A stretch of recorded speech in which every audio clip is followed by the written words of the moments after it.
Thanks everybody. We'll go ahead and kick off our webinar. We let some people join, and we've got another packed agenda. So we're excited to share some more of our knowledge and learnings in terms of measuring your offensive security maturity. We're joined again with our good friends from Echelon Risk and Cyber. We've got, I'll do introductions, but we're talking all around processes. So we laid out the framework for how do you measure your maturity and grow in your offensive security maturity, and relating that to the people that you bring in the door, and how you train your people and build them up. And that was a previous webinar, so I really encourage you, if you didn't see that, go back and review it at a later time. It's good information. Now we're talking all around the processes of how we really make sure we're on the right track, and what kinds of things should we be focused on to really make sure we have a mature program, both from a consulting perspective and also how we're taking these results from these assessments that we're doing and putting them into practice, either putting them into practice from an assessment perspective, but also taking the results of these assessments and making sure we're helping our teams and our constituents actually resolve the issues. So we are. I will move the slides here. Here was the intended panel. Unfortunately, Nick Popovich had a family emergency that he had to run to, and so he is not able to join us today. We're thinking of him, but Dan, thank you for joining us. Dan's the CEO and managing partner of Echelon Risk and Cyber, and a longtime friend. So appreciate taking some more time out of the busy schedule to work with us, and obviously David, manager and offensive security lead at Echelon Cyber. Appreciate you joining us again, and excited for this part of the conversation. I think this is a really important aspect in any security program component that can get overlooked, right, and can start to feel like the one area that people may start to procrastinate on, or not emphasize, because we all have different interests, right? And especially coming from like a security assessment background, hacking, we love to do the technical things and find the complex exploits, but when it comes to really like modernizing your process and maturing your process around how you make this a programmatic approach, these are the aspects that are really important. And so that's kind of what we want to share today. We've kind of broken it down into four kind of different key areas of conversation. I do encourage that if you have any questions, feel free to use the Q&A function. We try to monitor the chat function, but it gets a little bit busy sometimes. So we just really encourage you to throw a question into the Q&A function, and if it aligns with something that we can answer in line with the conversation, we will do that. Otherwise, we'll save those questions towards the end.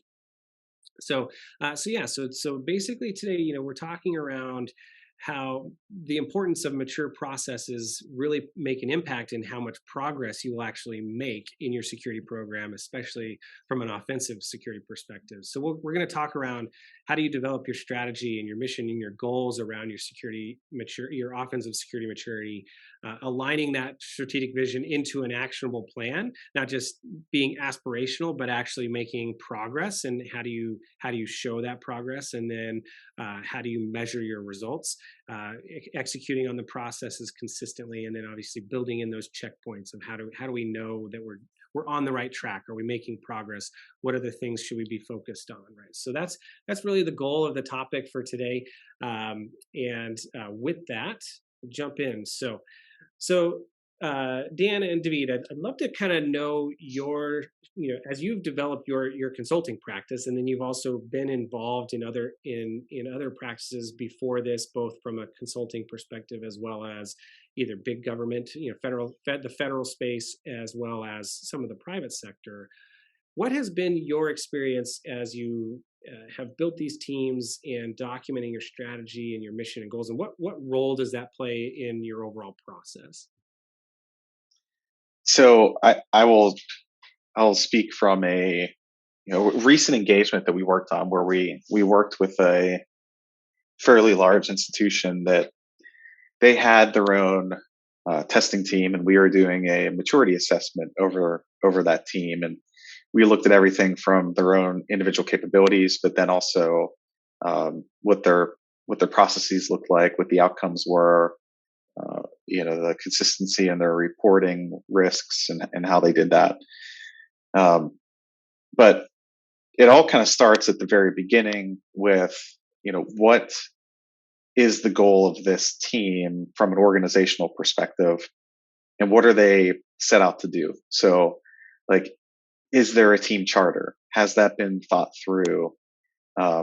What is their mission every day when they get out of bed and they execute their operations? What are they after? So, um, this organization that we just recently worked with had it really nailed down pretty good. They were unique in the fact that this testing team sat within internal audit, which is the third line of defense. And they were very clear on their mission, right? Their testing team was very specific to support all of internal audit operations. It wasn't designed to be like a separate red team, for example. So, they were very clear on what they were and what they were not trying to be for the organization. And I think that really helped them sort of get buy-in and understanding whenever they went out and did the tasks and the operations they were supposed to do. I think it also helped set expectations up front with the team internally as well that had to execute those things, because they know that their goals need to be aligned to the internal audit plan, for example, and helping be the technical testing arm of the internal audit group, and the risks that they're focused on for the next 1, 2, 3 years, and not specifically being a red teamer per se. So in that instance, right, it was purely baked up, specific for them. I thought they nailed it. But so whether you're internal at a company like that, or if you're at a consulting firm, or I could let even David talk specific from the government mission perspective and how that looks, but making sure everybody's on the same page at that top level, I think is so important. Yeah. I mean, taking a step back, not even necessarily government. I actually got to have a really cool conversation with one of those companies that do like the credit ratings on other companies, like how trustworthy somebody is for a loan, right? And so you hear of like the United States having a AAA credit rating or stuff like that. This guy was part of one of those organizations that provides that rating, and he was saying the documentation of like security teams, cybersecurity teams, is starting to get factored into that level, right? So when we talk about documenting your strategy, your mission, your goals, it might make sense from like a process of making sure that your people have repeatable processes, but it also is starting to make sense for like these credit companies. I don't want to call it a credit union because that's not the right word, right? But these credit companies to determine like what is your trustworthiness, right? How can you reliably detect and protect against cyber attacks and threats if you don't have documentation saying, hey, this IT security team, their security, their mission, their goals, this is what we want them to do. This offensive security team, they're going to be testing those goals, right? Like without clear and understandable documentation, it's really hard for an outside entity to understand exactly like what is the process you're going through as a company to ensure that you're secure. From like a consultative practice, right? From a consultative side of the house, I would say like ultimately having your strategy and your missions, kind of those, I kind of put those in the same bucket, right?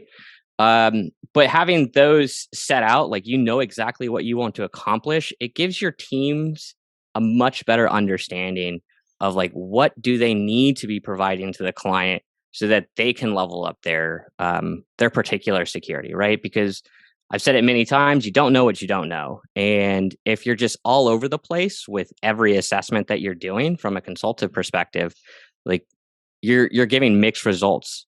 And you're always wanting to give the best of the best assessment as you can. So if you don't have that laid out in documentation, it's really hard to replicate. There's a reason why word of mouth has never really worked over history. Yeah. And just to piggyback on that from a consultative point of view, right? I think it's important. So for us, our mission is to help our clients be better, right, and to level them up. Um, so in that same vein, right, we always say, like, if we're able to pwn a client, or we're, get domain admin, or get to the flags that we want to get to, um, we don't celebrate that, right? We celebrate actually when our tactics, techniques, and procedures are thwarted by our clients' defenses, because that means the investments that they are making are starting to pay off. Um, and that's why we outline wins and strengths in our pen testing reports, because our mission is not to get in and be a domain admin and to destroy the client. Our mission is to help our client better defend against these types of attacks, and show that the investments that they have made are paying off, right? So that's our actual mission. And I think there's a lot of firms out there that they they do a victory lap when they're able to pwn someone, or they're able to get domain admin, right? And that's their mission, that's their goal, right? That's not how it should be. Yeah, and kind of, I think it's important to recognize this. This is really a lot of, in many ways, organizational leadership, right? Is like, how do you take your organization, whatever it is, and really give them a purpose and a defined set of goals, and really, in the words of Simon Sinek, if you haven't heard, I would assume a lot of people have, but you start with why, like, what problem are we trying to solve, right? And I think that really gets to the mission of, hey, these, at the end of the day, it's not just look at all the cool new tactics I was able to execute, or the cool new hacks. And oh, you got it right there. Yeah, there you Yeah. are. Yeah. He's So, trying. yeah. Great book if anybody hasn't read it, or heard Simon Sinek speak. He's a fantastic speaker. But being able to actually say, like, this is the problem we're trying to solve, and here's the actual mission that we have, right? It's to make the organization better from a security perspective, and actually show progress and be able to communicate effectively. And so I think it really is important for these teams, whether you're building an internal team, or you're even working on building a consulting practice, or trying to mature your consulting practice. It's like, hey, what are the goals we're setting out for these customers, and are we communicating those up front to say, like, hey, this is why we're doing what we're doing, and what our mission is around it. So I mean, I think that's obviously the first step, and then that helps to lay out the framework for what does it take to get there, right? And I think from a process perspective, you kind of have the administrative side of the process, right? Of like, how often are we scheduling engagements? What's the scope of the engagements? All of those things, and those are all operational things, right? Versus the actual TTPs that we're going to execute, and how do you do those, and so, like, marrying the operational process with the technical expertise is really important. Yeah. It's something that we don't really acknowledge in our field as much as we probably should. Looking at it from an adversarial standpoint, um, most of our criminal counterparts, I guess you can call them, right? The non-emulated criminals, the real criminals, they're just cybersecurity companies with no morals, right? And something that they do really, really well is documenting their strategies, documenting their individual teams' goals and missions, what they're supposed to do. Conti really, like, opened the door to show, how bad is it on the other side, or how, I guess bad is a bad word, is a terrible descriptor word for this, but, like, how good they are at actually being bad actors. They have clear and understandable metrics, goals, and strategies that they want to obtain, right? You have your red teamers that are there to actually do the exploitation and the infiltration. You have malware devs that are writing malware. You have QA testers, right? Like, some of those guys have better QA testing of their software than major companies, but their documentation is phenomenal. And, like, when it does get leaked, it's not talked about enough. But it's something that, if they're doing it really, really well, we should be paying attention on our side, especially if we're trying to emulate those criminal activities through offensive security or through a breach and attack simulation, whatever it may be. Um, we have to take it all in. So if they're taking the time to stop and write out like a TTP for the goals that they want to accomplish for a team, then we probably should be too. Yeah, and it sometimes it's not like I kind of alluded to before. It's not the funnest thing, right? But it's really vitally important, especially and I would say especially as we kind of continue to mature as an industry at large, right? And we start to have like a more structured approach to like what it's not the wild west anymore, and really actually trying to say like here's how we show we're making progress. If you don't have that documented, then it becomes hard. The conversations become harder when you're asking for budget around certain projects or certain initiatives that you want to deploy. But if you can actually have the documentation, like here's what we set out to accomplish, here were the goals, here's what we identified, and here's the resolution. That makes a much stronger case for how you can move things along, as well as just being ready. And I think also what's continuity, right? So if somebody leaves the organization, there's you have some of that documentation available for continuity's sake. What were you going to say, Dan? Yeah, I was going to say so much of success in cybersecurity is the absence of something happening, right? So when all things are quiet on the Western Front, nothing's happening, that's a good thing. But that's something that's hard to quantify and hard to show executives, board members, audit committees, etc. That like, oh yeah, our cyber's doing well because nothing's happening, or were we just like lucky enough that nothing has happened yet recently?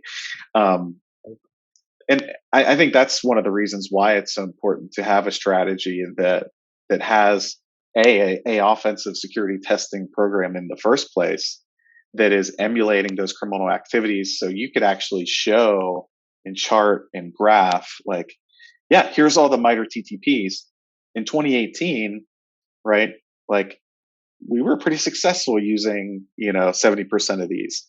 Okay, now it's 2022, and the adversarial success has decreased by this amount across this whole TTP set. And having tools like PlexTrac and like other tools to show that uh, adversarial success or not is a great way to illustrate how these programs and investments are paying off, because of that problem of the fact that success in cybersecurity is the absence of a bad thing happening. It's hard to show that. So I think that's why this is so important. This is why we're so passionate about it. Yeah, survivorship bias is real. It's Yeah. you definitely see it every day. You're like, no, no, no, we definitely still need this firewall. You can't take it out. Yeah, but is it that bad? Yeah. So Yeah, that's good. So yeah, I mean, I think there was one question. I'll just answer live or flash. Will these slides be available after the webinar? Absolutely. We'll post these, and you'll get a copy of the recording as well. So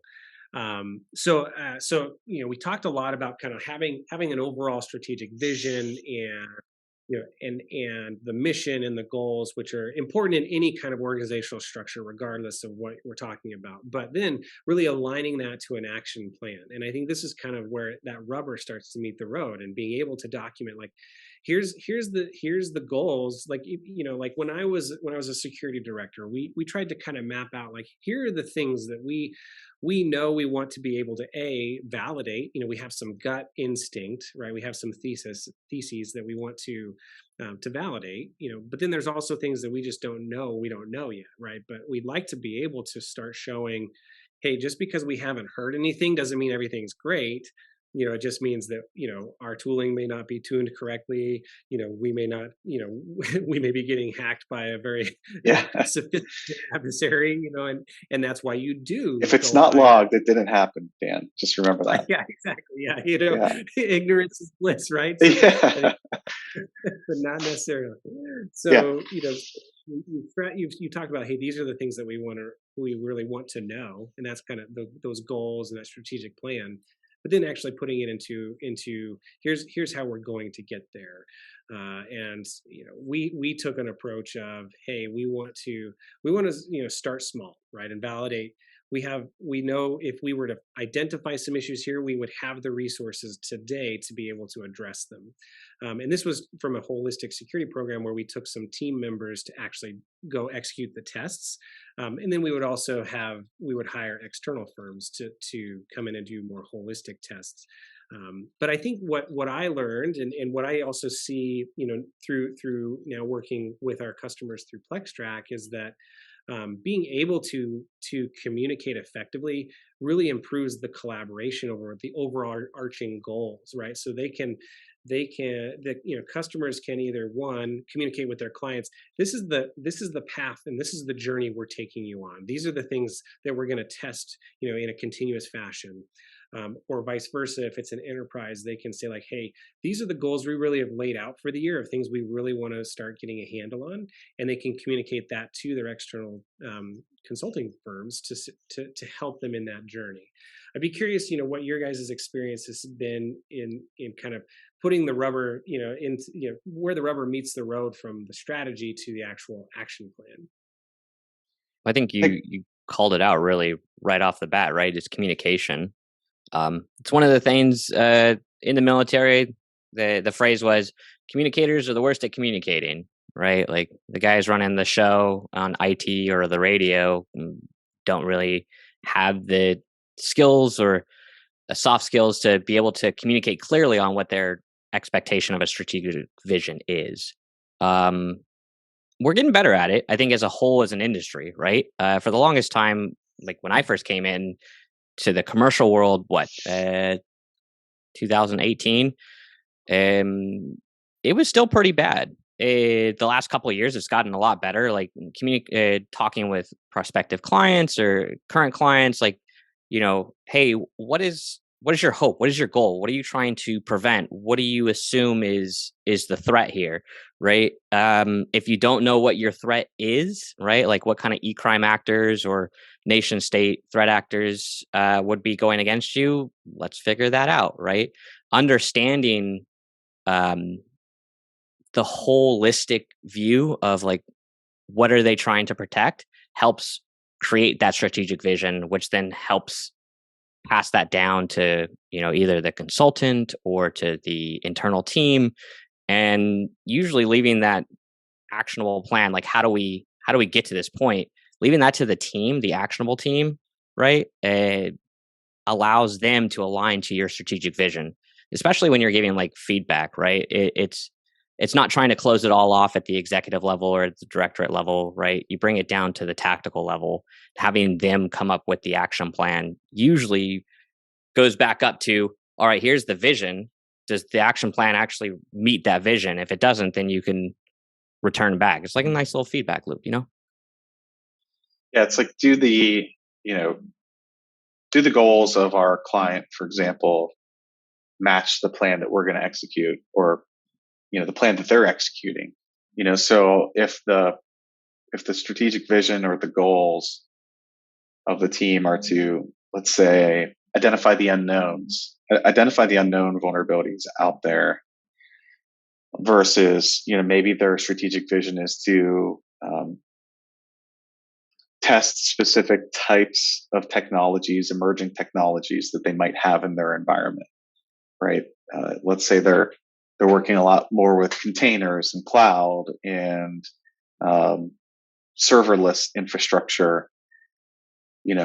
Is the strategic vision of the testing team aligned with the strategic vision of IT? Is a very important thing. Yeah. If your testing team, if all of their skill sets reside within the traditional sort of network-based hacking approach, and they don't understand cloud, they don't understand serverless, they don't understand containers, mobile web apps, etc., then there's not a good alignment there to an actionable plan to test the emerging things that matter at that organization. And we see companies kind of struggle with that. I mean, I think it's hard enough to find the right people with the right communication skills, like David said, and put them in the right seats, and then having them keep their skills up to a certain level where it's keeping up with the strategic direction of the company and moving at the same pace and speed. It's a lot. It's a lot to keep up on. And I think you highlighted an interesting point, that I certainly experienced, and have experienced in the past too, is that you may have like an overarching goal of your offensive security program, like, but it when you put it into an action plan, it's probably going to be a little bit different depending on the domain, right, of what you're testing, right? So like, across an enterprise organization, you're going to have some different skill sets and different maturity of different teams and different technologies, and we would always emphasize, we were developing software, right? So it's like, you can, from an application security perspective, you can get into a mode of you're basically always in this legacy testing mode where you're just testing more legacy code because you're not really getting ahead and trying to implement, well, what the term, the industry is kind of calling shifting left, getting sooner in that development life cycle. So you may actually, on the application security side, you may be dealing with people that might be more sophisticated, and you can actually Yeah, show a little bit different progress there, as opposed to, say, like the vol management team or like the IT team, where like, hey, there may just, and I'm just calling this out as like a general thing, it's not always the case, but like, they may be a little bit further behind the curve, right? So you have to kind of address your action plan based on where they're at from their maturity perspective within the team, right? And then that can blow totally. up as a. Yeah, so kind of borrow the thought from the military, right? Separate it into your three tiers: your tactical level, your strategic level, and your operational level, right? Um, Operational being that big picture. The strategic vision and actionable plan from an operational level is still going to be slightly different from the strategic level, and that's going to still be slightly different than the tactical level. But when you take all the tactical level action plans, like, hey, we need to secure cloud, we need to secure mobile, whatever it may be, right? Whatever the goal is for that particular team, those get built into the larger organizational goals, right? And that's why this is kind of hard to perfect in a sense, right? Because it is so many different sections and so many different ideas and visions that get wrapped up into a singular kind of plan. From a company perspective, it makes that difficult to kind of corral, I guess is a good way of putting it. From the consultative perspective, it's nice, right? Because we're able to ask who the technology leaders are, and we look at it from more of the strategic level and not necessarily the operational level, right? Like, as a consultant, we're injecting from the strategic down, not from operations down. And from a company perspective, being able to take some of that off their book, it allows them to focus down on exactly, all right, how do we take the rest of what the consultants aren't doing and build that into our vision, right? Mhm. Hopefully that made a little sense. Yeah, and I think kind of what it highlights is that you don't want to be you want to be ambitious with, like, you start with the end in mind of, like, here's where we'd love to be at some point, but you don't want to, you're never going to be able to tackle everything that you want to do, Right. in a amount of time. So being realistic of like what the plan is going to entail and what those goals, and I think that is where we're seeing the shift in the paradigm of moving from, very period, like longer periods of time in between assessments, to a more continuous approach, right? And I think that helps, bite the pieces of that elephant off, so that you can actually attain, you can show progress, you're tackling things one at a time, and actually feeling like you're making, good strides towards the end goal, as opposed to like, hey, we know it can be overwhelming, I guess is what I'm trying to say, right? So, Yeah, yeah, 100%. But yeah, at the very basis of it, like making sure that whatever your testing team's goals are, that they do have the company's goals and vision and strategy and IT direction in mind. Um, it can't just be, oh, I saw this thing on this webinar and now I'm going to incorporate this into our month long testing plan. It might not be the highest and best use of your time. So, uh, folks that can think in terms of risk and help put it in good terms of, you know, business risk, I think tend to be the most valuable testers out there, right? Because they could marry the two things together. The technical abilities with what does this mean for the business overall. Mhm. Yeah, yeah, marrying the impact, with the actual components of what it took to get there is really important, right? Yep. I think also to add here, right, is some of the better mature offensive security programs that are internal to companies are those that anticipate the vision of other business units, right? Um, there's a really funny meme of like the Ant-Man movie where one of the characters is in a car and he's basically acting as the CISO and he's like, "Oh yeah, marketing dropped a brand new web page without telling anybody. It's never been tested. That got hacked, but we got socked too." Um, having like yeah, probably SOC 2 was on the known strategic vision, right? But the marketing website drop probably wasn't known. So being able to corral the other business units or at least understand what their goals are from a strategic or operational viewpoint can help drive an actionable plan that can help secure those before they become a problem, right? Probably most people you talk to are going to say that have worked outside of consulting are going to say, "Oh yeah, this has happened at least once," right? It wouldn't be the first time I've heard a prospective client or a friend of mine who works in industry go, "I don't know how to keep these people in line. They're just dropping everything left and right. Oh, there's a new NFT project for some reason. We're doing this," and you're like, "Wait, what?" So having the anticipation for what your other sections of the business are going to do, especially in the IT world, it's going to help build an actionable plan that can prevent such issues. Well, and I allude or not allude, but I I think there's a conflation, not a conflation, but the correlation between being proactive, not only in like your security testing of like, hey, what things should we try to predict, but also being proactive on the business side and being able to go reach out to the key leaders and say like, hey, we are a partner with you in this journey, and so like starting to build those relationships, which is an important aspect of a CISO and a security leadership is not just understanding the business risks and the impacts that vulnerabilities and threats play in their organization, but also the relationship capital is really important. Being able to have good conversations with the other leaders to be able to say like, hey, before these things might happen, we're here to partner with you to make sure that it has the least amount of impact on the business, or we're not exposing ourselves to something that we don't need to, right? Yeah, So, exactly. Great. proactive approach on everything.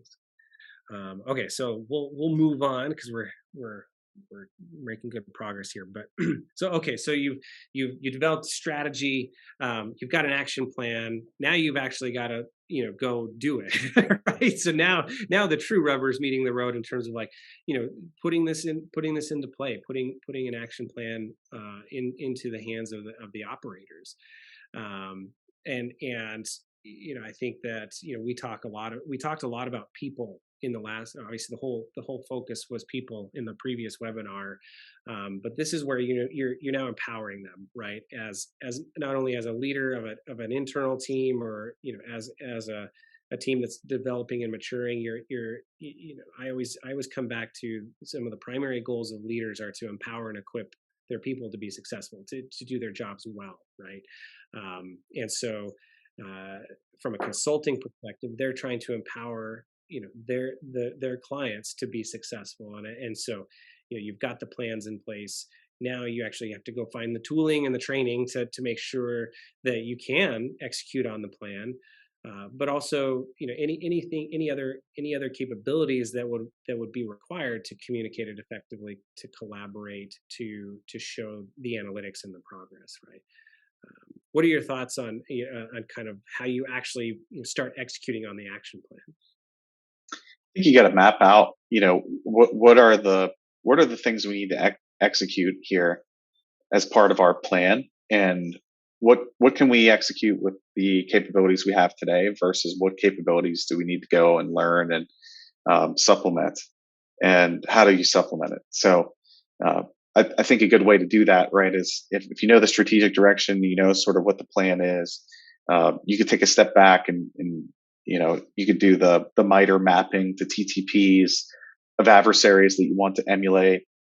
You could look across the capabilities of the team and say, yeah, we could execute 80% of these, or maybe it's 50% of these TTPs that we're trying to emulate throughout the year. There's these specific ones where I have no idea, but we know we need to emulate them. We know we need to give these a shot. How do we do that, right? And that's where, quite frankly, a great business case for firms like us to come in and help our clients with that 30% of TTPs that they don't know how to execute. Right, we'll work with them in like a journeyman program to show them how to do it. Surf the shoulder, or we could get hands on. They can watch us operate. That's one way to do it. Finding unique training avenues to learn those tactics, techniques, procedures, setting up test labs, all of those different things. So I think a lot of it is knowing what you don't know first and foremost, and whether or not that's important to the plan or not is crucial to that. And then going out and finding ways to either learn those capabilities in house, or supplement it with external teams, consultants, etc. Yeah, So something I say almost all the time is like cybersecurity is massive, right? It's a massive field and people don't acknowledge how big it is. And offensive security within that, even though it's a small section of cybersecurity, is still massive in its own right. Um, from my own experience, I'm really good at network pen testing and malware development. But the moment I need to get into like web and start getting super in depth in the web, I'm probably not going to be the best or strongest in that realm, right? Cloud, cloud the same. So understanding exactly where you are as an individual and then how you are as a team is super important. And being mature is, especially in this realm, is acknowledging the fact that you just don't know it all. There's not many people out there who can say, hey, I'm really strong in everything. And usually those people that are end up working for a government somewhere, right? So yeah, when you look at training, it's acknowledging that, hey, I don't have this, right? I don't have this skill. Maybe I should go out and find somewhere that can teach me it, or at least give me a baseline in there. And if training isn't going to fill that gap, then sometimes tooling can, right? Great example is this emergence of like breach and attack systems that have been coming out into the market as of lately, utilizing some form of AI, right, to try to drive network testing. Not to say that like network testing is something that people are predominantly weak in, because if you want to take the two largest known skills, it's probably going to be network and web. But a web app tester may not know network testing, and if you can supplement that skill with having an application that can take care of that, why not? Right? Investments can go a long way, especially into ensuring that your security is as good as it can be. Working with the people that you have and not necessarily going, well, I wish I had the best candidate in the world. We already know there's a skills gap and a job gap inside our career field. So we got to make do with what we have. yeah, and a lot of times there might just be issues with, hey, I'm spending so much time on doing XYZ. I don't have the time to go learn these new techniques and procedures. There literally isn't enough time in the day. Reporting, for example, I spend half of my year just on reporting things and going to meetings and having to present. And maybe there's a better way to do that, like PlexTrac, for example, to make things a little bit more efficient in the reporting process. Or maybe there's some automation tools. There's obviously some pen test automation players that we like and we use to help cut out and take some of those, we'll call them more rudimentary TTPs out of the equation and make it more efficient. So the the hands-on hackers can focus their time on the more value-added activities. So that's something that we're trying to do every day ourselves too, right? Is to cut down our time that we spend on the non-value-added stuff and automate, make it more efficient, spend our time where it matters the most. So that's really important too, right? To step back and look at all the necessary things that you do and say, can we do it better? Can we create time? Yeah, and I think you guys hit it on the head in terms of like catering to your strengths, like hey, knowing what your team can do, and then supplementing that either through automation or additional resources. Like hey, we're going to go hire this firm that really focuses in these areas, and then I think that that also really continues to hone in on the importance of documenting these things along the way, so that way you can actually not only get external training for how to do additional tactics or just needing to learn different technologies, but you now have developed an internal methodology, an internal knowledge base, so to speak, of how things work in your environment, and be able to train each other, right? And I think directly we had this experience where we would do the readout internally, where it's like here was what the testers did, here's what the blue team took and kind of tried to adapt how to defend against these things, and everybody got exposure to both sides, right? And I think that's really important, is that you can continue to train yourselves as you learn and grow, and it's not it's that notion of continuing to give back, right? Yep. And something about training. I mean, we have a lot of great courses out there for, especially around offensive security, whether it be from like eLearn or offensive security, SANS, wherever it may be. But we don't always need to focus on things that are marketed towards offensive security, right? There's never going to be that one tool that fits every shoe size. Um, you're going to need different tools, and sometimes the best tools to use are the ones that are built in house. So looking at training options that can teach an individual those critical thinking skills, or those technology skills like programming languages and whatnot, can go a real long way with making your team effective and efficient, right? Like give a team member like a 3-week course in C and see what they can get to. Granted, 3 weeks in C is probably not enough.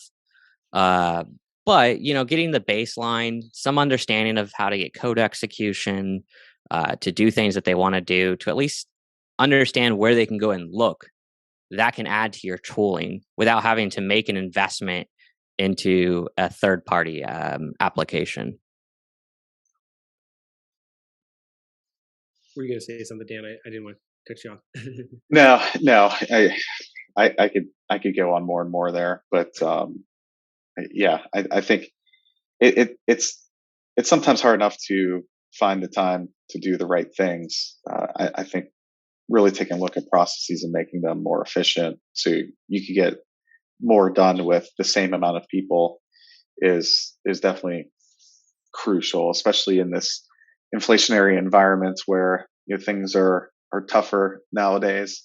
Uh, in the current environment, you got tech layoffs and all those things happening. So being wary of, like, look, you, there's going to be opportunities to get people training, but most of the time you're not going to be able to send people away for 3 weeks to Yeah. some 3-week boot camp to learn all of these things. So you have to get creative. You got to get creative. Hey, we can have Yeah. dreams, you know. Yeah. Yeah. I think the best way to learn is also to be not only learn from the past, so if you've already developed a pretty good system where you have a lot of results, and testing methods from previous exercises, then you can actually not only train up your team as you bring people in, but make them more efficient as yeah, as budgets might get tighter, or you want to make the current team as efficient as possible. And and when we talk about training, like being able to have a mentor, whether that's internal or external, is really important, and can go a long way. So Yeah. um So we'll dive into kind of the last, certainly not least, but this is really the notion of metrics and how are you actually showing progress. And I think this is where kind of everything comes together. And obviously, we're big, huge proponents of this at PlexTrac. I mean, this is kind of why we're here, is to help bring the process together to not only help document what's going on and who's doing what and eliminate as much friction in that process as possible, but also showing progress and showing what were the key things that were identified and how does that map to where we should be, right, long term. And so, it's really important to establish those metrics. And I think you alluded to it before, and I'd love to kind of maybe hear you expand on it a little bit of like celebrating the wins, right? Understanding the mission is not just to go hack them and show them how how awful they are at not detecting all the techniques that you did to get or in. how awesome of a hacker you are, right? Right, exactly. But you come in with stated goals and like here's how you handled our techniques against these goals. Here's the things that we think you should focus on next, right? I'd love to kind of hear your perspective on some on how you've helped clients along that path.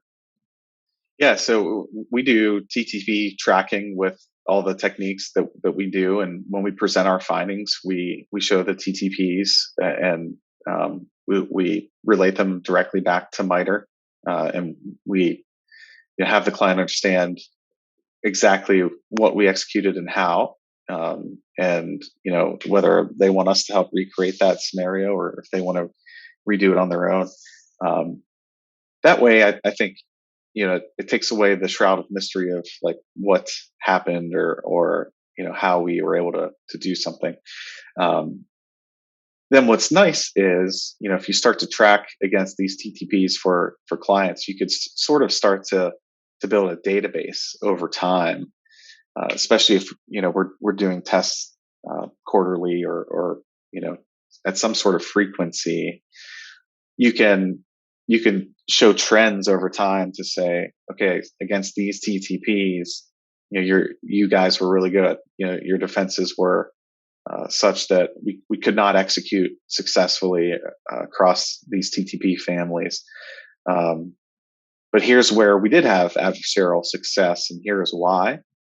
And look, if you make these sorts of changes within your network or within your application, it's going to knock out this swath of issues that were created here. So I think it's trying to show those key themes and how we did things, and then tracking it against the taxonomies that we have available to us that try to make sense of it all. And if we could keep those taxonomies, the same or similar over time, then we could really start to have data show trends, show investments paying off, with adversarial success going down over time. So that's really what we try to get to, like the best state possible with our clients is regular assessments tracked by TTPs show progress. Yeah, and on like a people perspective, Dan and I have seen some really cool databases and tracking systems that various clients and friends of ours have implemented, and just having like an understanding of like where do their individual operators skill lie, right? Like when they look at the strategic vision or the mission and goals of their team, is that trend going in the right direction or is it going in the wrong direction based off of like, hey, I successfully was able to do DNS tunneling, or I executed malware, or something of that sense, right? Like as long as it's directly relatable to MITRE, TTP, or whatever framework you're using to track, um, the checkpoints and evaluations become quite easy. I think the part that tends to be a little bit difficult for most people is like tying in the tooling and training to evaluations and checkpoints. One thing that we used to do in the military, and kind of I took it over to our team as well, was after somebody goes to a training course, you come back and that Friday you give a presentation on what you learned, right? It sounds kind of like, oh God, now I got to go give a presentation. But you, you're going to not only cement that information in your head because you're like, okay, let me review exactly what I've done, but it also helps out the remainder of the team who maybe didn't have the time or the opportunity to get to that course in particular, and give them at least a framework or a baseline to what they learned. Right. So you can build in those checkpoints for training. Is when it comes down to evaluations, having clear and understandable timelines like scrums uh, from like the dev world is always a good thing. You can never have enough feedback, is my opinion.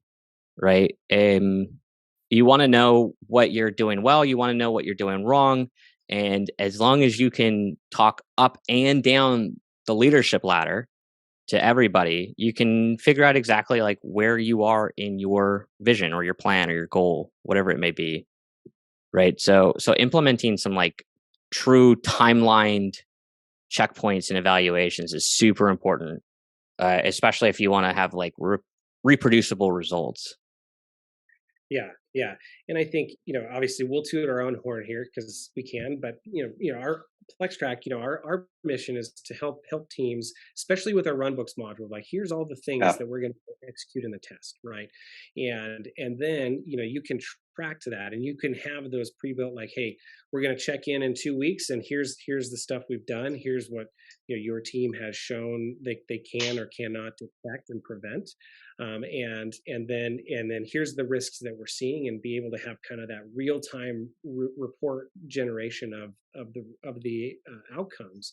One other thing that we also emphasize that is obviously important is not just how did they do as a result of the assessment, but also how are they doing with the outcomes, and are they tracking those findings that came out of that to remediation, to then provide that input feedback loop back to the beginning of the process, where it's like, hey, we feel like we fixed this.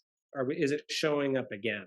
Right. And how long did it take us to fix those items? And I think those are all important parts of the metrics that sometimes we lose sight of as security teams, because it's like, oh, well, I get myopic on the one or two things that I think were really important at the time, and then lose sight of all the other aspects of the report, right? And so having something like PlexTrac, where you can track your SLAs towards remediation of these findings, how quickly it takes to get them resolved, and things like that are also very important metrics from the operational perspective. Not just the offensive security team, but I think something that they should actually be very focused on helping that team drive forward.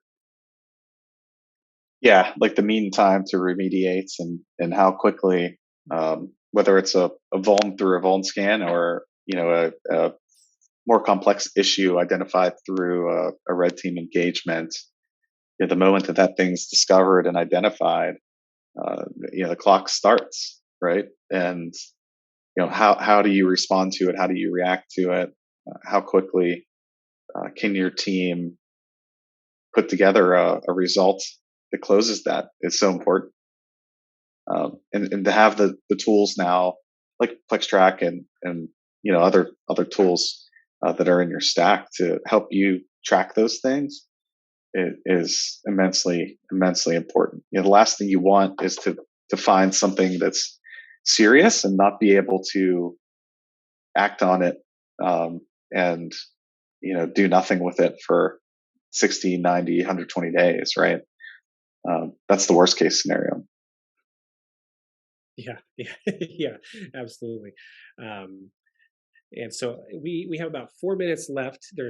I'll put out kind of like, if you have any other questions that you want around kind of the process and strategy and team building, and perfecting your processes, by all means, shoot them out now.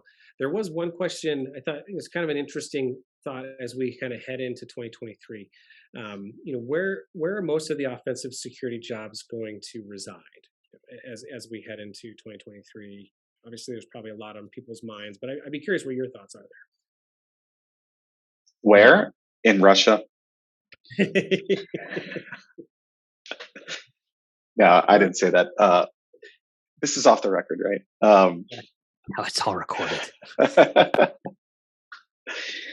No, That's a great question. So where will the offensive security jobs be in 2023? I would say hopefully there's more of them. But there is more to life than offensive security jobs across all of cybersecurity where teams need help. But um, I think it's going to be more along the lines of the emerging technologies and offensive security related skills in those emerging technologies. So if you are a aspiring pen tester or wanting to break into the field, I think if you choose a little bit of a niche and hone your skills around, something like cloud or serverless or web or mobile, uh, that would be a wise thing to do, right? Pick a niche, be strong in that niche. I think that's where the growth will be in offensive security, jobs, and maybe what will shape up to be potentially a slower year, so to speak. Yeah, I think we'll see actually a governmental push towards ICS as an industry, like any sort of industrial industry. So energy, um, manufacturing, transportation, the systems that control the infrastructure of countries is going to be extremely important as we move into 2023. I mean, the House at the United States just introduced a bill to put a ton of money into research grants for universities for the energy sector. Not necessarily because it's particularly vulnerable, but because it's extremely critical, and we've seen exactly like how far damage can go when it comes down to physical attacks. And we've all acknowledged that ICS is probably way behind the tide of cybersecurity. So if you find your niche in being able to decrypt XOR over Wireshark or Caesar ciphers or whatever they're implementing now on ICS encoding or encryption, like you'll definitely see a growth in job needs and research, and that's in those industries. Yeah, absolutely. And I think the probably the way that the industry from a offensive security job, proper, I think you're going to find more of those in the consulting realm. Like, there's I think that organizations are going to continue to recognize that they need these services, they need this expertise, but don't always have it in house, and so they're going to look to service providers like yourselves to be able to supplement this. And so I think there's going to be more opportunity. As always, this regardless of what the economic times say, that there's going to be always more opportunity on the consulting side. But I think also kind of what we aligned out today really is a good path for building that offensive capability in house, regardless of whether it's your formal title or not. It's still an important piece of the puzzle, right? And so I think that my advice would also be like, don't get hung around the axle of having an offensive security job proper. Take these principles and start to build them into your blue team capabilities, where we would actually say like, hey, this is more of like building a true purple team, from the ground up, and taking what and your gut is around, we should be in a proactive approach, and you can have an offensive security job there without maybe the title, right? Great. So well, we are right at the button at the top of the hour. This was a great conversation. I think, and obviously very, very important, and we appreciate everyone's time. And I guess I didn't skip to the Q&A slide, but if you need any other resources, like I said, this is recorded. We'll be able to share this out. If you need more information about PlexTrac and how we can help with your tracking and remediation capabilities, please check us out. If you need some security assessment work, or just some mentorship in the security field, definitely reach out to Dan or David over at Echelon Cyber. And just again, thanks you both for taking time to chat today. We have our final installment coming up next quarter, so stay tuned for that, where we will talk all around the tools and technologies to really implement a mature offensive security program. So a little teaser for the last, but probably the most intriguing one. So Definitely. thanks everybody, and appreciate your time. Thanks again for having us, Dan. This was awesome. Thank you so much, and great to be here. Thanks, everybody. Yep. Thanks all.